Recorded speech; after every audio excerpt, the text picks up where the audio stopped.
Ici,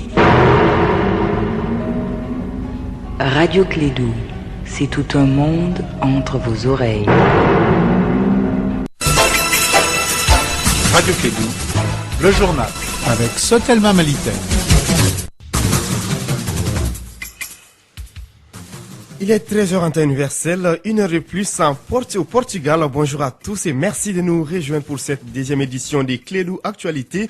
Plus de 250 migrants maliens rapatriés de l'Algérie et de la Guinée équatoriale ont regagné hier à Bamako. Ils dénoncent des situations de détention déplorables des Algériens.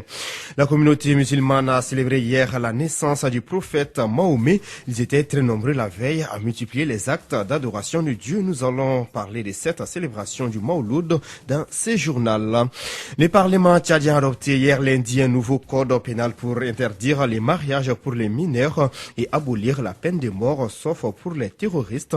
On en parle d'actualité internationale et puis sport avec moi dans ce studio. Ségou Kone, bonjour. Bonjour Aruna, bonjour à tous. On compte désormais 4 pour Cristiano Ronaldo. Sans surprise, l'attaquant portugais du Real de Madrid a remporté ce lundi le Ballon d'Or France Football 2016. Nous allons développer l'actualité sportive en fin d'édition avec Ségou Kone qui va rester pour suivre le cours de cette édition. Voici pour vous les sommaires. Aruna Tidjaniba est au microphone.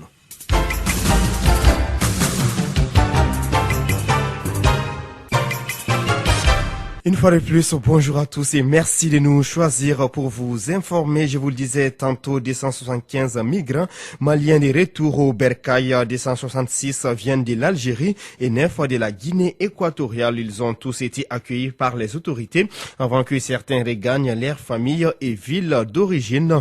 Au niveau du centre d'accueil des Maliens expulsés, parmi les 275 personnes recensées, certains ont bénéficié des soins, d'autres des conseils et des repos après les longs trajets entre le Mali et l'Algérie par les cars en passant par les Niger. Kassim Traoré nous en parle. C'est une dizaine de cars bien escortés qui a ramené les Maliens d'Algérie. Un long trajet de Tamaracet à Bamako en passant par Niamey et Ouagadougou. À l'arrivée, ils ont été accueillis par le lieutenant Noum Koulibaly, responsable du centre d'accueil des Maliens expulsés au niveau de la protection civile. Bon, par rapport aux gens qui sont venus d'Algérie, ils ont été expulsés d'Algérie et que les autorités algériennes sont parties les déposer au niveau de Agadez, en République nigérienne. Ils ont quitté Agadez et arrivé à Niamey. Le vendredi, ils ont quitté Niamey pour venir à Bamako. Bon, c'est le même cheminement que pratiquement que le combat pour la Guinée équatoriale. Et ils ont quitté Guinée équatoriale, Cotonou, Ouaga, Bamako. D'après les Maliens expulsés d'Algérie, ils ont été arrêtés à Alger pour une question de vaccination et de contrôle médical. Mais cela s'est transformé en un cauchemar pour eux. Le tout dans un camp militaire. Youssouf Doumbia, arrêté sur le chemin de son travail le 1er décembre 2016 à Alger. Il nous a arrêté le premier. Demande pourquoi il nous a arrêté. Il dit qu'il va aller vacciner les gens. Il y a plein de nationalités. Après,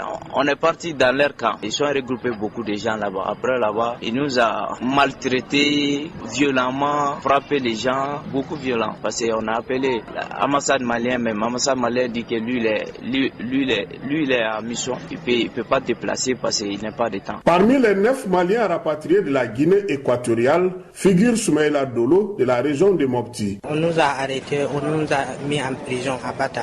On a passé un mois et quelques jours là-bas.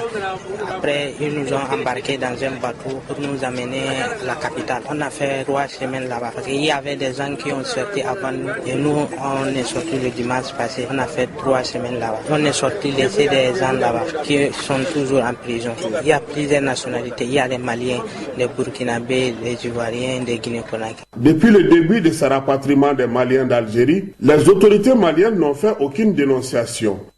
Je vous l'annonçais en titre, la Oumma islamique a célébré les Maoulides ou la naissance du prophète Mohammed, paix et salut sur lui. Les Maoulides est commémoré chaque année à la date du 12 de Rabia al-Awwal, le 3e mois de l'année lunaire. Et comme chaque année c'est une occasion de retracer les parcours du prophète de l'islam, la tradition a été respectée un peu partout dans les différents lieux de culte. Une nuit pleine de significations pour la communauté musulmane et c'est El Hadj Moussa Papa Aïdara qui nous en parle.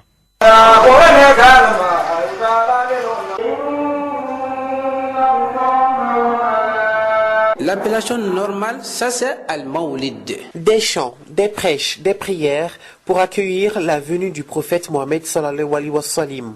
Plusieurs mosquées de la capitale ont été prises d'assaut par femmes, jeunes et vieux pour des séances de prêche afin de mieux comprendre la vie du prophète.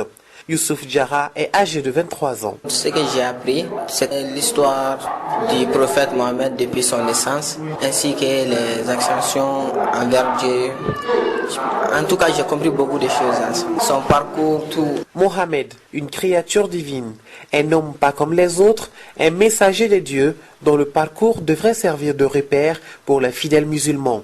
Quoi de plus normal de célébrer cette naissance selon Mohamed Silla de la grande mosquée de Bamako. Le bon Dieu même dit, lui il prie sur le prophète. Et après c'est nous qui prions sur lui. C'est le mawlud de sa naissance. Et sa venue a été déclarée des millions d'années avant qu'il ne soit. Donc le mawlud c'est un grand jour que tous les musulmans doivent fêter. Au cours de cette nuit, certains mendiants font le porte-à-porte, une pratique très rare en temps normal. Ces enfants reçoivent des pièces de monnaie car selon les hadiths, il est important de faire un geste du cœur pour manifester sa joie en ce grand jour. Abdul Karim Kone est muezzin de la mosquée de Banagabou Sema. La nuit du Mawlud, on doit, alhamdoulilah, faire beaucoup de bienfaisance, surtout le sacrifice. Faire du bien aux indigents, aux voisins. Je peux faire des prêches, c'est une manière de célébrer. La joie dans les familles, c'est aussi important et cela passe par le changement du menu. La bonne ménagère s'assure de concocter un dîner spécial pour cette nuit spéciale. Mais j'ai préparé pour la fête de Mawlud parce qu'aujourd'hui on considère comme si c'est la naissance du prophète Mohammed, paix et bénédiction d'Allah sur lui. Donc je suis en train de faire le poulet avec les frites pour la famille. La célébration cette année du Mawlid est exceptionnelle car elle coïncide avec le jour même de la naissance du prophète, c'est-à-dire dans la nuit du lundi. Par ailleurs, il faut retenir, selon l'avis de plusieurs oulémas, que la célébration de cet anniversaire, loin d'être obligatoire, est un acte d'adoration facultatif. Ainsi dit, n'est pas mauvais musulman, celui qui ne la pratique pas. En plus des prières dans les différents lieux de culte, les fidèles musulmans profitent de cette occasion pour célébrer leur union. Selon les prêcheurs, les mariages à célébrer ces jours ont une forte chance de réussite. Du coup, ils sont nombreux à emboîter les pas. En témoigne la centaine des mariages à célébrer à la seule mairie de la commune 4 du district de Bamako. Écoutons les maires sortants, Sirima Bachili au micro d'Astan Diawara. Bon, c'est certainement collé aux faits religieux, parce que Mawlud déjà c'est un jour célèbre pour les musulmans. En se mariant, les jours célèbres de l'islam, pour tout bon musulman, c'est une bonne chose. Donc moi, je le mets dans ce contexte-là. Alors, il faut compter 90 mariages qui ont été célébrés en communicat le jour de Mawlud. C'est ce que je disais tantôt. Le Mawlud, c'est un jour célèbre pour les musulmans. Donc les gens, généralement, les musulmans attendent ce jour-ci, célèbre de l'islam, pour se marier. Donc ça rentre dans nos coutumes de musulmans. C'est la raison pour laquelle les gens attendent. Bon, le mot que j'ai à dire, il est facile de se marier, mais difficile de se maintenir dans le foyer. Je conseille aux jeunes couples de faire tout pour sauvegarder le mariage, parce que le mariage est sacré. Normalement, si ce n'est pas le décès, on ne doit pas se séparer. Mais nous constatons aujourd'hui qu'autant de mariages qui se font, autant de divorces se font, tout simplement parce que nous ne respectons plus les coutumes, nous ne respectons plus les manières de se marier, on se ramasse un peu partout pour se marier. Donc aux jeunes de faire attention, extrêmement attention, de savoir avec qui se marier, de mettre en tête que le mariage c'est pour toute la vie. À l'instant, Sirima Bachili, maire sortant de la commune 4 du district de Bamako, des propos recueillis par Astan Diawara.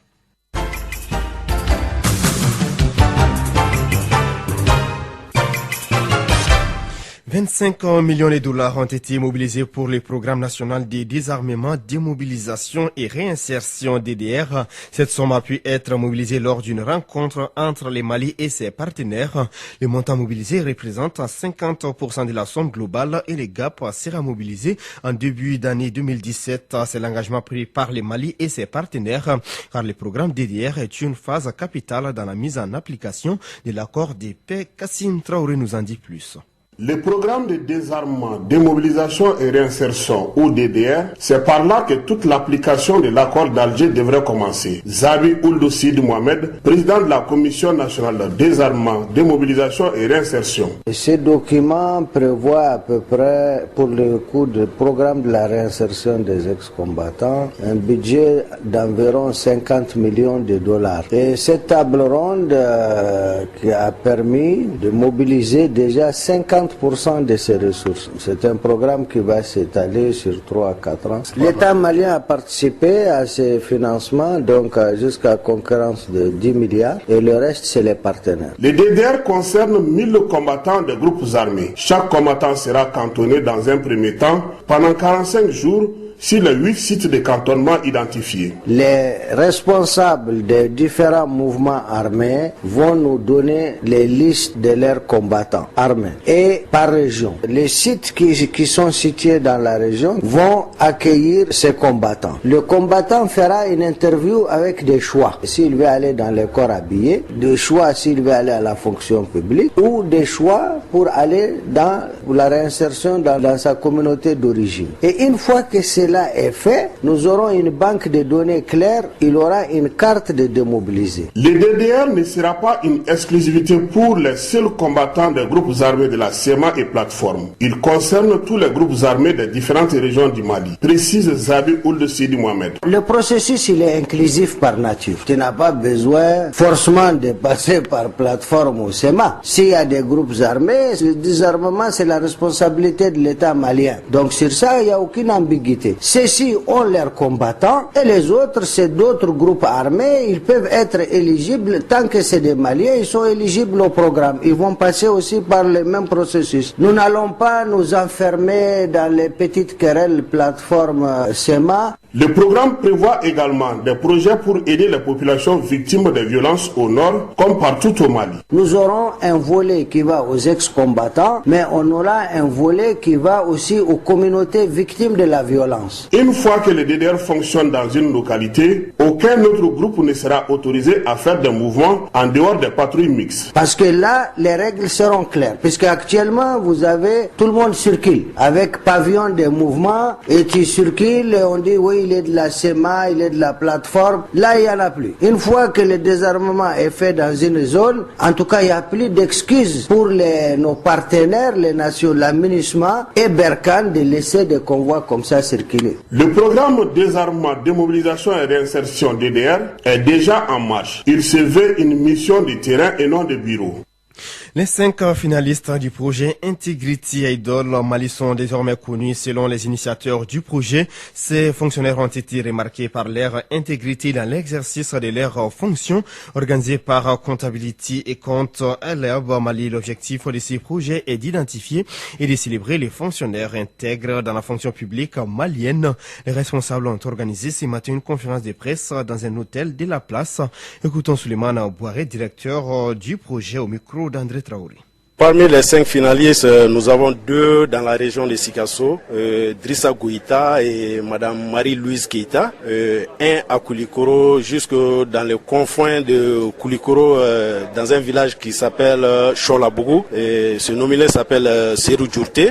À Bamako, il y a un militaire qui s'appelle l'adjudant Issadia, et à Ségou, Madame Maïga, Fatoumata Maïga, qui est enseignante. Pourquoi vous avez porté vos choix sur ces 5 personnes? Nous avons passé au tri des 30 meilleurs dossiers. Après les 30 meilleurs dossiers que nous avons remis aux membres du jury qui étaient au nombre de 5. Nous ne connaissions personne au départ. C'est eux qui nous ont remis les 5 finalistes. La suite, maintenant, nous allons passer au vote. Les nominés vont passer en boucle sur la chaîne nationale et éventuellement sur d'autres TV. Et on va permettre au public de voter parmi les 5 avec des numéros courts sur une plateforme SMS que nous allons essayer de prépayer. Et le vote sera gratuit et éventuellement sur les réseaux sociaux. Et tout sera logé chez un huissier de justice.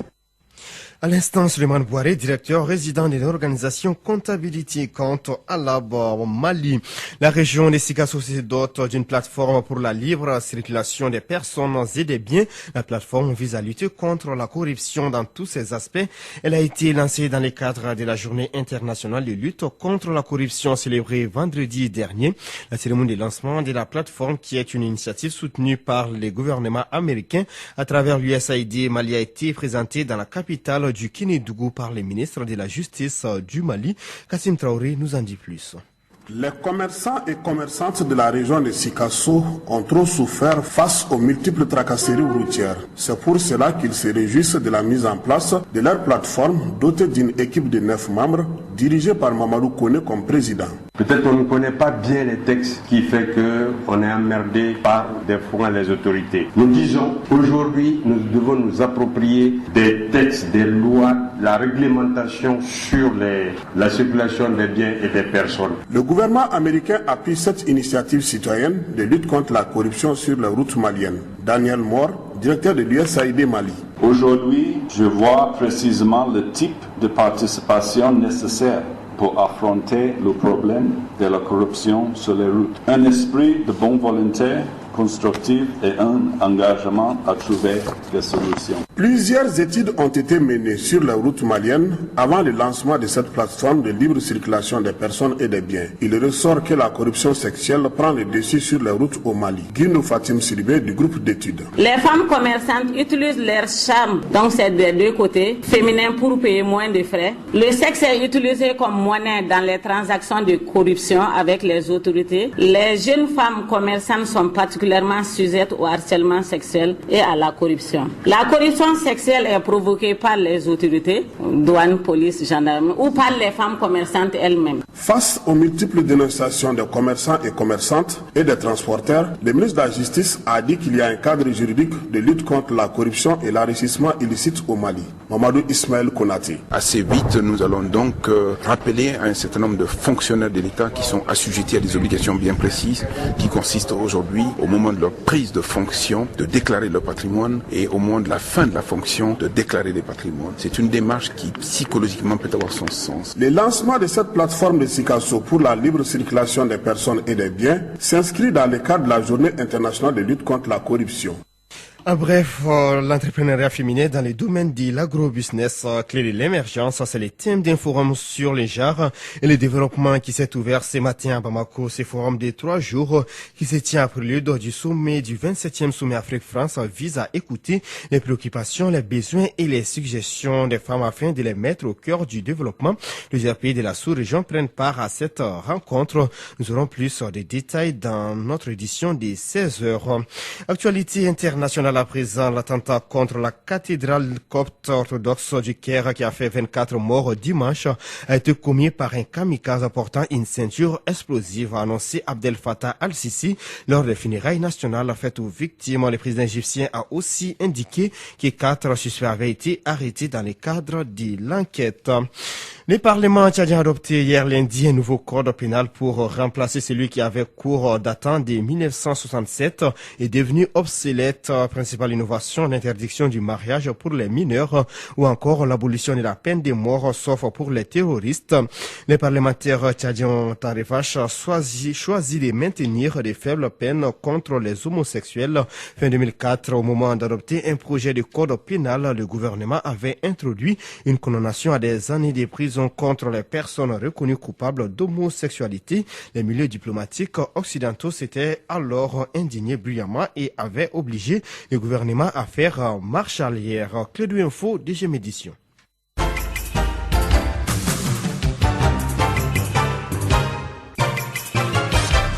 Actualité sportive à présent avec moi dans ce studio, Sekou Kone, sport du football. D'abord, performance des expatriés maliens.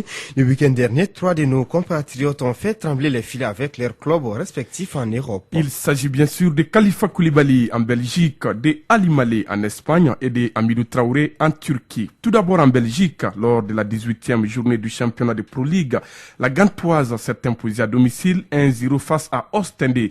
L'unique but de la partie a été inscrit par Khalifa Koulibaly à la 79e minute. L'attaquant des Aigles du Mali porte du coup son total à 4 réalisations cette saison en championnat. En Espagne, le jeune Ali Malé s'est encore illustré lors de la 18e journée de Segunda B. L'international Aiglon a marqué le 3e but de Grenade face à Linares Deportivo 3-0. C'est le 3e but de l'ancien joueur de l'AS Black Star cette saison dans ces championnats.